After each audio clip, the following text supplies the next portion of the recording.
Bom dia, senhoras e senhores inscritos nesse canal. Hoje é sexta-feira, 5 de março de 2021.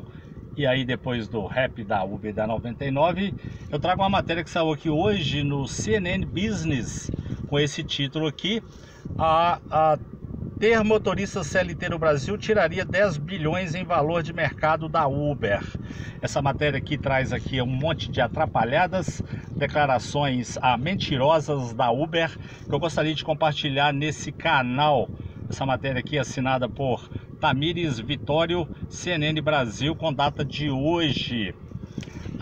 Outra coisa que eu queria mostrar aqui, uma foto aqui de um dos ministros da quarta turma do TST lá em Brasília, que é o cidadão aqui, o senhor Ives Gandra da Silva Martins Filho. Então ele é citado aqui nessa matéria e eu trago a fotografia desse cidadão aqui. Veja bem, a receita que o Brasil representa para a Uber é mais ou menos de 10% do total do que ela arrecada. Ou seja, o mercado brasileiro é o maior mercado da Uber fora dos Estados Unidos. O número excessivo de contratações poderia ter um impacto de 10 bilhões de dólares no valor de mercado, estima a Josilmar Cordenonce, professor de economia da Universidade Mackenzie. No último pregão de fevereiro, na sexta-feira 27, a empresa era avaliada em 95,8 bilhões de dólares. Isso aqui está falando da possibilidade eventual, né, da aprovação do vínculo empregatício no Brasil. Em nota enviada ao CNN Brasil Business, a Uber afirmou que, abre aspas, pela terceira vez, o TST, Tribunal Superior do Trabalho, confirmou que não existe vínculo de emprego. Isso aqui é uma mentira, uma canalice e uma vagabundagem dessa quadrilha da Califórnia, essa milícia digital americana. Então aqui ele está dizendo que confirmou que não existe vínculo de emprego entre a Uber e os motoristas parceiros e que as decisões judiciais de outros países não devem ter efeitos por aqui. Certamente terão efeito sim, porque isso aqui é uma questão mundial. Noves fora aí a diferença da legislação trabalhista de cada país, mas a empresa ela é mundial, né? Ela é global, e essa questão do vínculo empregatício ela está clara aí para mim e para vários juristas. Queria dizer que aqui apenas isso aqui era o julgamento de uma ação de um motorista, nenhuma turma do TST. São 8 turmas, essa aqui é a quarta turma. Então essa turma decidiu para esse motorista, para esse caso, apenas, quando fala unanimidade na quarta turma, que são 3 ministros. Então são 3 ministros em cada 8 turmas, são 24 ministros. Essa quarta turma é formada por esse cidadão aqui, que não sabe nada de aplicativo, ou ele não sabe, ou ele é burro, ou ele está mal informado, ou não sei o que, ou ele está mal intencionado. O senhor Ives Gandra da Silva Martins Filho, esse cidadão que eu mostrei a foto aqui. Guilherme Augusto Caputo Bastos e Alexandre Luiz Ramos são os outros 2 ministros que formam essa quarta turma. Continuando aqui na matéria, para o ministro Ives Gandra, de acordo com a mesma nota, ou seja, tem uma nota da Uber e tem uma nota do ministro, parecendo que é uma parceria entre as duas notas. Essas notas são matérias pagas nessa imprensa maldita brasileira, prostituta do capital especulativo internacional. Motorista de aplicativo, presta atenção como é que o cerco está todo fechado e todo mundo querendo prejudicar os motoristas.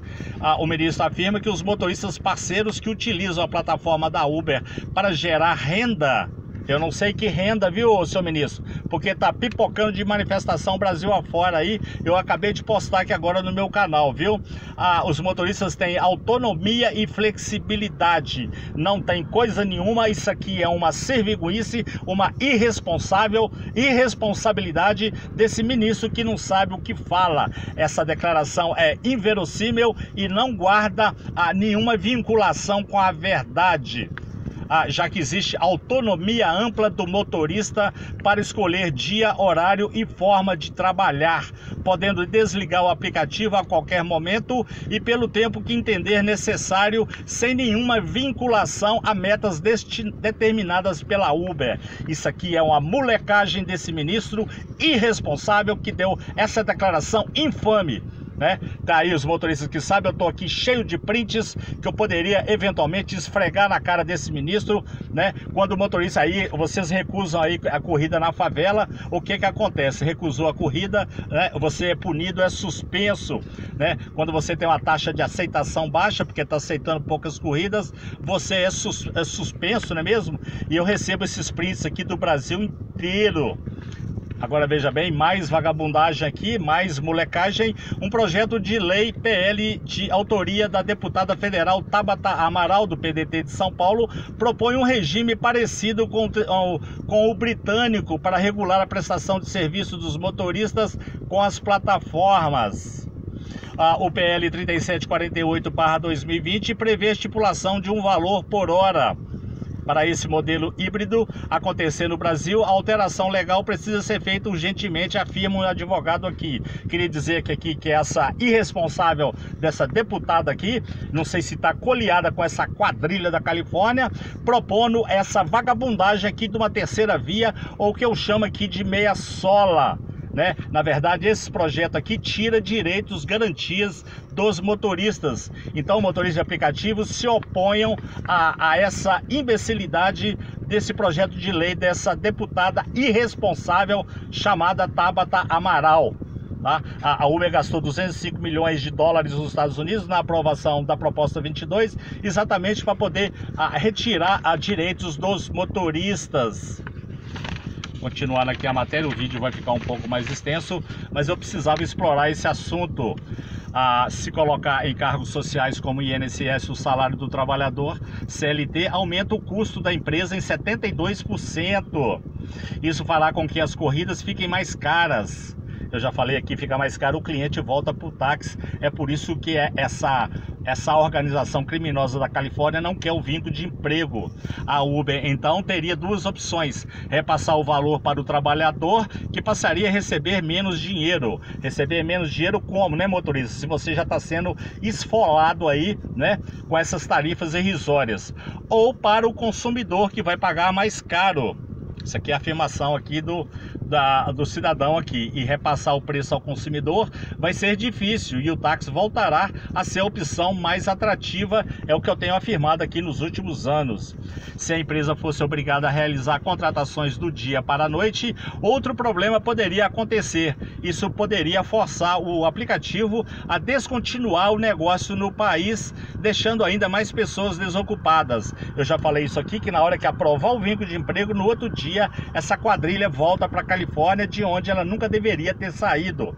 Essa questão aqui de emprego e desemprego, né? Eu já falei aqui que o sistema de táxi não é responsável aí para poder abrigar todos os desempregados nesse sistema de transporte público. O que diz a Uber, aí vem aqui agora mais vagabundagem dessa empresa, que afirma o novo julgamento foi na mesma linha das mais de 800 decisões de tribunais regionais e varas do trabalho que já afastaram o vínculo empregatício ou declararam a incompetência da Justiça do Trabalho para julgar a relação comercial com a Uber. Isso aqui é vagabundagem, tá? Não acreditem nessa declaração, porque eles já perderam aqui a centenas e centenas de decisões judiciais, e eu estou produzindo um documento que eu vou tá sendo impresso, que eu vou liberar dia 15, e eu anuncio aqui dia 15 esse documento que eu estou produzindo, que consta lá uma relação infindável de ações que a Uber perdeu. A Uber em 99. O julgamento dessa terça-feira, 2/2, na quarta turma do TST, de forma unânime, negou o provimento ao recurso de um motorista independente contra a decisão do Tribunal Regional do Trabalho aqui de Minas. Já falei que Minas está bem adiantado nesse quesito, né? Porque, inclusive, a primeira ação foi a minha aqui no final de 2015. Então, Belo Horizonte já está tratando desse assunto aqui, os magistrados, e aqui a coisa já está bem adiantada. Aí volta aqui essa declaração irresponsável desse ministro, Ives Granda, e que afirma, abre aspas, quantas pessoas nesse período de pandemia que estavam ou na economia informal ou desempregadas, hoje tem uma fonte de renda fácil e acessível através do Uber, indaga esse ministro. Aqui tem eu não sei que fonte de renda que ele está falando, né? Porque Os motoristas estão sendo aí esfolados aí covardemente, e esse ministro está sendo conivente com essa organização criminosa, né, que está aqui escorraçando os motoristas, questionou Gandra no julgamento. O aplicativo, essas plataformas digitais, são uma ferramenta impressionante de potencial gerador de trabalho. Seu ministro, gera trabalho, mas gerar renda não gera não. A renda é o que o senhor tem aí no tribunal e que eu vou trazer aqui agora há pouco. E atividade econômica, mas que pode ser frustrada se for enquadrada equivocadamente em moldes antiquados. Bom, quero dizer aqui, seu ministro, se for enquadrada equivocadamente em moldes antiquados, esses moldes antiquados que o senhor também participou dele, já que o senhor está aí nesse tribunal aí há anos, né? E se os moldes são antiquados, por que o senhor não procurou então aí melhorar esses moldes, não é mesmo? E deixá-los mais modernos e flexíveis. Então acho aqui que é uma imbecilidade essa declaração que o senhor está dando aqui, né?